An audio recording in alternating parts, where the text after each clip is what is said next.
I'm no Jedi. I'm just a guy with a lightsaber and a few questions. Of course.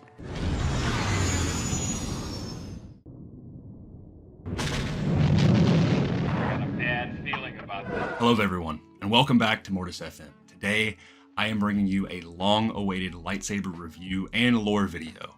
Today we're talking about my favorite character in Star Wars Legends, and his third and mainly his primary lightsaber, and that is none other than Kyle Katarn. If you don't know who Kyle Katarn is, let's get into a little bit about his backstory and how he ultimately ends up crafting this lightsaber. Kyle Katarn made his claim to fame in the video game series Dark Forces, and then later on in the Jedi Knight series. Kyle is a farm boy from the homeworld of Sulan, which is a moon of the planet Sullust, and eventually joins the Imperial Academy. Like everybody who joins the Imperial Academy, he eventually defects, and ultimately ends up stealing the plans of the Death Star. This is later retconned a little bit, as there was another video game where another girl stole the plans of the Death Star, and he showed up, but that's neither here nor there. And then, later on in the game, he destroys the Dark Trooper program. He does this with the help of Janors, his companion, and eventual love interest, but for the most part, he does this with his fists, thermal detonators, and a good old blaster at his side. No lightsaber, no force powers. But that's where we jump into Star Wars Dark Forces 2, which takes place after the Battle of Endor. In Dark Forces 2, Kyle is on the hunt for the person who murdered his father. Eventually, he's led back to his homeworld of Sulan and finds their old family droid. Kyle gets a hollow recording from his father via their family droid and a lightsaber. This first lightsaber that he uses is the Saber of Kuran, a Jedi Master that was friends with Morgan Katarn and also killed by the Dark Jedi, Jarek. It's once Kyle gets this lightsaber that he finally begins to unlock his abilities in the Force. After doing various missions, he ends up encountering another one of the 7 Dark Jedi, Yun. After besting Yun in battle, he ends up sparing Yun's life. Later on, this ends up coming into play as Kyle gets into a fight with a couple of other Dark Jedi. As he's about to be killed and his previous lightsaber is destroyed, Yun sacrifices himself to save Kyle, and Kyle is able to use Yun's yellow lightsaber to defeat the other Dark Jedi. It's with this yellow-bladed lightsaber and Yun's sacrifice that he's able to continue through the rest of his journey, defeating the rest of the Dark Jedi, including the murder of his father Jarek, and securing the safety of the Valley of the Jedi. Kyle continues to use this yellow lightsaber in Star Wars Mysteries of the Sith, although in the game it's weirdly orange. I'm pretty sure it's just like a coding glitch or something, but for all intents and purposes, it's just the same lightsaber. He continues to work with the New Republic, growing his strength in the Force, and is even encountered by Luke Skywalker a few times, who asked him to join his Jedi Academy, which he declines. Eventually, Mara Jade actually finds him, and they end up training together in a dual apprenticeship. During some missions, Kyle is actually led to the ancient Sith world of Dromund Kaas. Mara Jade has to go hunt him down and find him, and when she does, she finds him on Dromund Kaas corrupted by the dark side. They end up getting into a fight, but she's ultimately able to bring him back to the light side. Kyle finally accepts Luke's invitation into the Jedi Academy, and ends up crafting his own blue-bladed lightsaber, the one that I'm holding right here. Now that Kyle is in Luke's new academy, he's still feeling the effects of his fall to the dark side and his corruption from Dromund Kaas. He manages to stick with the academy for a little bit before a couple of students in Luke's new academy actually end up falling to the dark side, and this is enough for Kyle to say, no, I'm done. And he hands in his lightsaber and he cuts off his connection from the Force, going back to his old mercenary ways. This is where we're led into the events of Jedi Knight II Jedi Outcast, which was the first game that I played in the series and what introduced me to Kyle Katarn and this lightsaber. While him and Jan are doing missions for the New Republic, Mon Mothma catches wind of a transmission from Admiral Gallic Fyar and a dark Jedi named Desan. Admiral Fyar and Desan are planning to use the Valley of the Jedi to infuse an army of beings with the dark side of the Force as an army for the Imperial Remnant. While doing missions that lead through the trail of the Reborn Project, they end up encountering Desan and his apprentice, Tavion. Kyle tries to fight Desan, but very much loses as he no longer has a connection in the Force, and Tavion presumably kills Jan. After Jan is killed, Kyle goes back to Luke asking for his lightsaber. Luke, hesitantly, lets him go through some trials to regain his connection through the Force, but Luke can sense that there's darkness in his heart. Still, Luke trusts Kyle to do the right thing. Kyle succeeds in these trials and then finally gets this lightsaber right here, which is the lightsaber that he uses for the rest of his career as a Jedi. Kyle, now with his connection regained in the Force and his trusty lightsaber, he begins going on a hunt to find Desan. It's at this moment here that I want to present probably my favorite scene with this lightsaber, and it was a scene that I actually recreated a lot as a kid in my bedroom with my telescopic lightsaber, and I just think it's so defining for Kyle as a character, so I'm going to play it for you right here. Bartender. Bartender.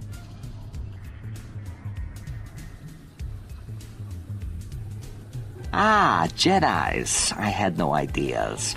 What can I do for you, honored Jedis? I'm no Jedi. I'm just a guy with a lightsaber and a few questions. Of course. Many peoples have them. Lightsabers? Questions. How about a ruby bleals? Corellian ale in a clean glass. Of course, sirs.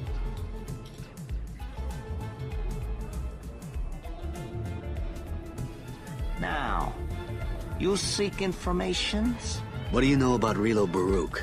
A respected waste disposal managers. This very establishment contracts with him to remove our garbages. Where does he take your garbages? Who cares? Out of sight, out of minds, says us. And it's all strictly legit, right? As legitimate as anything on Nar Shaddaa, Mr. Just a Guy. Do you know where I can find Baruch?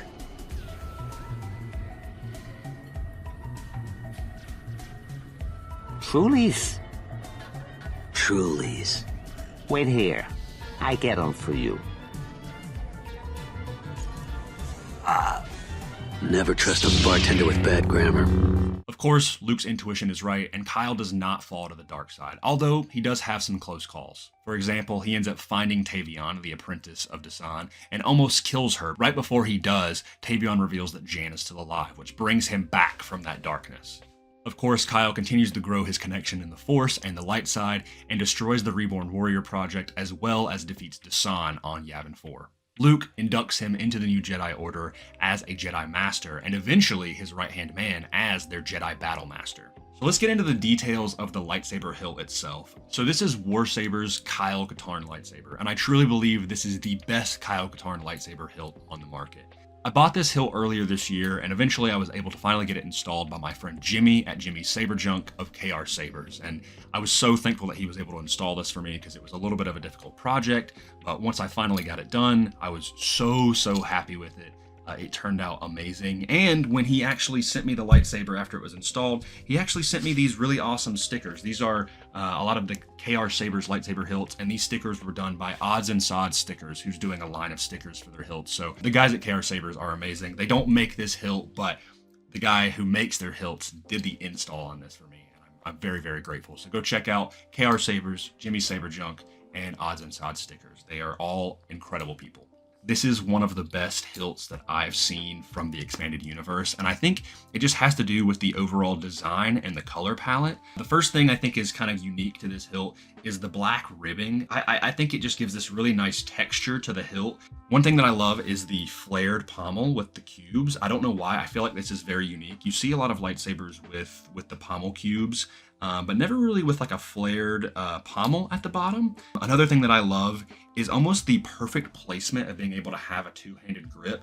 It's got this flared part in the middle that almost gives like a good stopping point for both of your hands. But something that I really love in my lightsabers is just being able to switch from a one-handed grip to a two-handed grip. And I think that's partially inspired because Kyle basically always uses his lightsaber with a two-handed grip. And so that's just something that always resonates in my mind. Another thing is the two red buttons. I was actually speaking to Will from Will of the Force about how we really love lightsaber hilts that have kind of a deep contrasting color, even if it's very subtle. So you'll see on a lot of lightsaber hilts like Qui-Gon's or Ezra's, where they'll have like a red lever or a button, and it just stands out. It helps it, feel unique and feel like there's some contrast in color there. Speaking of color, there's also these little brass rods. I don't actually know if this is accurate to the game, but to be honest, I kind of prefer it because I think in game, these little rods are actually silver. But as I mentioned in the Republic Commando lightsaber review, I love when my lightsabers have brass, gold, and copper accents because it just makes it feel like a real piece of technology. And I can only just think of this being like, some circuits that's allowing to power the emitter. And of course, speaking of the emitter, I just love the emitter design. The machined look, again, it's kind of got that Luke Skywalker style, almost thin neck going into a bigger piece. And it's kind of got this stopping choke point. You could technically hold it here if you wanted to. It's not super comfortable that way. I think you're really meant to hold it like this. But that's still plenty of room for you to swing the lightsaber around. Another thing that I failed to mention is the ring right here. So Kyle's lightsaber in-game actually does not have a ring. He just holds it in his hand the whole time, but I'm someone who's very conscious of being able to put a lightsaber on my belt.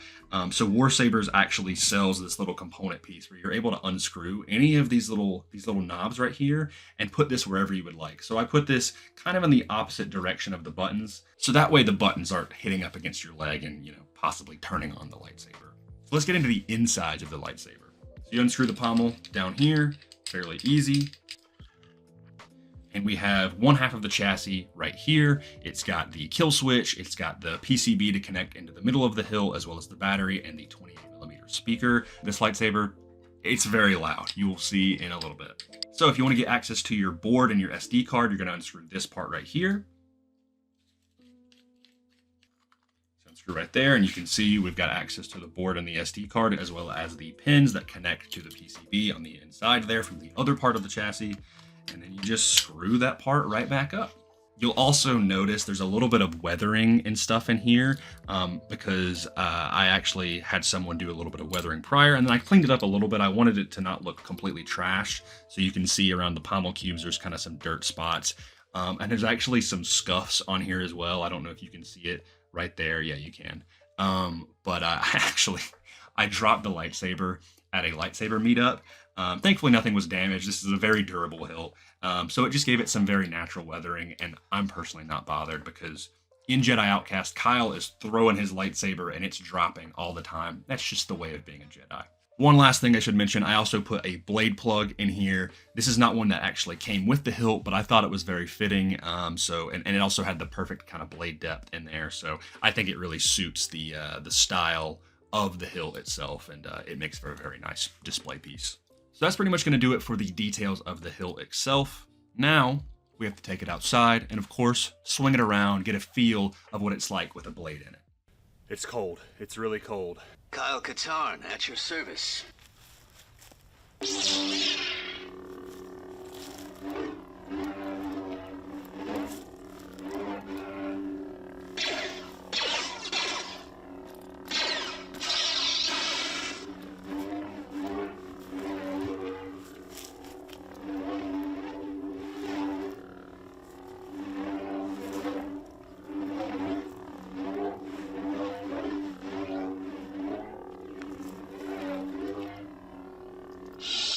Let's see what this saber can do.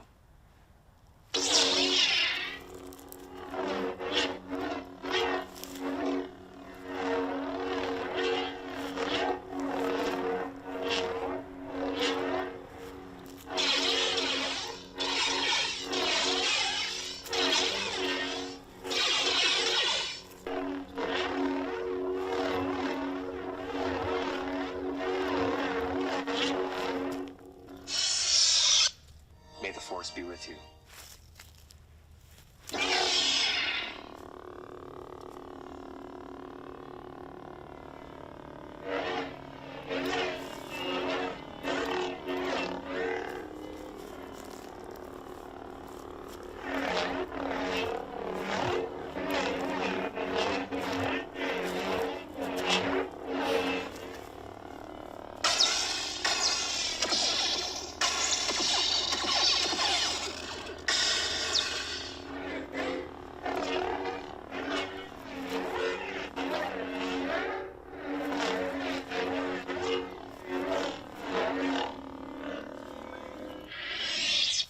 Emperor's hand.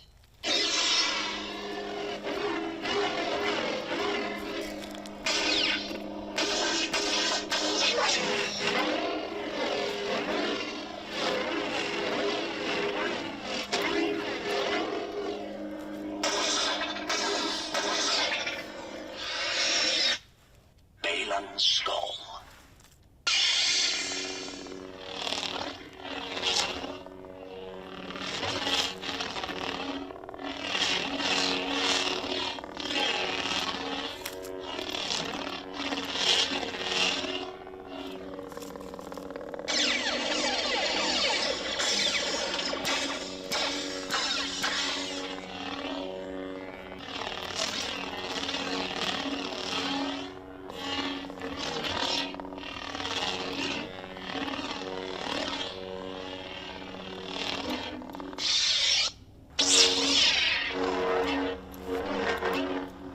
look how good it looks too. Oh my goodness. Let me see if I can get a close up here.